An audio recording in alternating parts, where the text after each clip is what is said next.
चलिए आज आपको ले चलते हैं करमपुर नाम के एक छोटे से गांव। यहाँ दरियादिली का एक ऐसा काम होता है जो देखते ही देखते शक के घेरे में आ जाता है। ये कहानी सिर्फ उस गांव की नहीं है, बल्कि ये हमारे समाज और इंसान के स्वभाव की कहानी है जो हम सबको कुछ सोचने पर मजबूर कर देगी।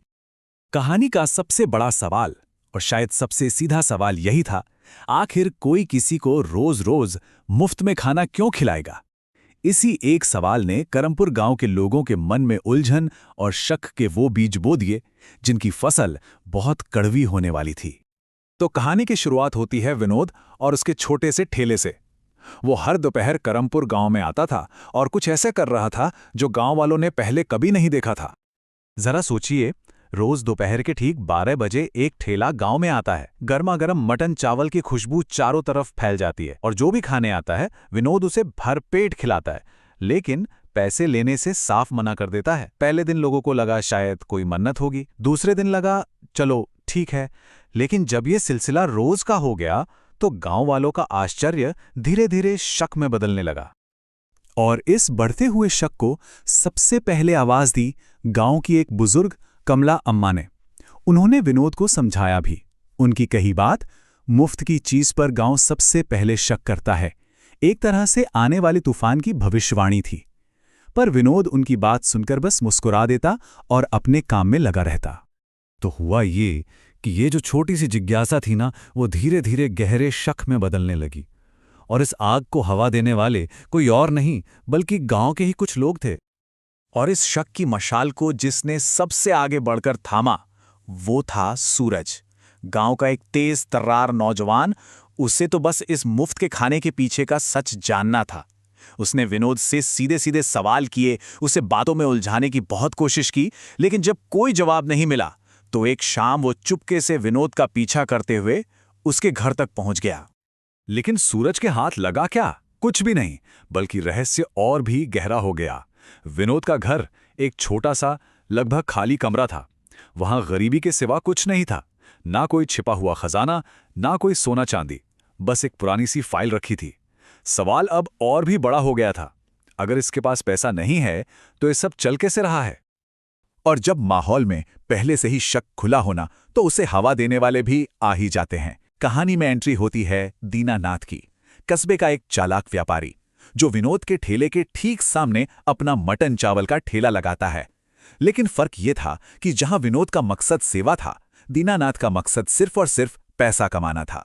दीनानाथ ने सीधे मुकाबला करने के बजाय अफवाहों का जहर फैलाना शुरू कर दिया। अब दीनानाथ ने गांव वालों के कानों में फुसफुसाना शुरू कर दिया, अरे कौन जाने खाने में क्या मिलाता है, ये सब तुम्हें फंसाने की कोई चाल है। उसने लोगों के मन में डर पैदा किया और विनोद की दरियादिली को एक साजिश की तरह पेश कर दिया। और जैसा कि हम जानते हैं, गांव में बातें आग से भी तेजी से फैलती हैं। बस इन अफवाहों ने अपना काम कर दिया। मामला अब सिर्फ कानाफूसी तक नहीं रहा, ये गांव के सरपंच तक पहुंच गया। अब ये एक सार्वजनिक टकराव बन चुका था और विनोद पर जवाब देने का दबाव बढ़ता ही जा रहा था। सरपंच हरिचरण ने सोचा, चलो दूध का दूध और पानी का पानी करते हैं। उन्होंने मामले को सुलझाने के लिए एक डॉक्टर को बुलाया। डॉक्टर ने खाना चखा, उसकी जांच की और साफ साफ कह दिया कि खाना बिल्कुल ठीक और सुरक्षित है। एक पल के लिए लगा कि शायद अब मामला शांत हो जाएगा, लेकिन ऐसा हुआ नहीं। शक लोगों के दिमाग में अपनी जड़ें बहुत गहरी जमा चुका था। अब जब खाने में कोई खोट नहीं निकली तो शक की सुई घूमकर कहाँ गई? सीधी उस पुरानी रहस्यमयी फाइल पर जिसे सूरज ने विनोद के घर में देखा था। लोगों के मन में अब यही सवाल था, आखिर उस फाइल में ऐसा क्या है? क्या वो किसी जमीन के कागज हैं या किसी के पैसों का हिसाब? और फिर वो दिन आया। गांव की चौपाल भरी हुई थी और सरपंच ने सबके सामने विनोद को सीधी चेतावनी दे दी, या तो आज सच बताओ या फिर इस ठेले को हमेशा के लिए बंद कर दो। अब विनोद के पास सिर्फ दो ही रास्ते थे। पूरा गांव सांस रोके जवाब का इंतजार कर रहा था। और यहीं कहानी अपने सबसे भावुक मोड़ पर पहुंचती है। विनोद आखिरकार वो राज खोलने वाला था, वो दर्दनाक सच बताने वाला था जो उसके इस काम के पीछे की असली वजह थी। विनोद ने अपनी फाइल खोली और अपनी कहानी सुनानी शुरू की। ये कहानी आज की नहीं बल्कि 12 साल पुरानी थी। उसकी एक छोटी बहन थी जो बहुत बीमार रहती थी। घर में इतने पैसे भी नहीं थे कि स्कूल की फीस दें या उसका ठीक से इलाज करवा सकें। उस मुश्किल वक्त में उनके पिता के एक दोस्त गंगाराम काका ने उन्हें प्यार से मटन चावल खिलाकर सहारा दिया था। लेकिन पैसों की तंगी के चलते विनोद अपनी बहन को बचा नहीं पाया। गंगाराम काका के कहे वो शब्द विनोद के दिल में उतर गए थे। बेटा, दुनिया में भूख सबसे बड़ी बेइज्जती है, और जब कोई भूखा होता है ना, तो वो सिर्फ खाना नहीं मांगता, वो इंसानियत मांगता है। उसी दिन अपनी बहन को खोने के बाद विनोद ने कसम खाई थी कि वो कभी किसी भूखे को अपनी आंखों के सामने लाचार महसूस नहीं होने देगा। तो फिर सवाल था, पैसा कहाँ से आया? किसी चोरी या खजाने से नहीं। विनोद शहर चला गया और पूरे 12 साल तक मजदूरी की।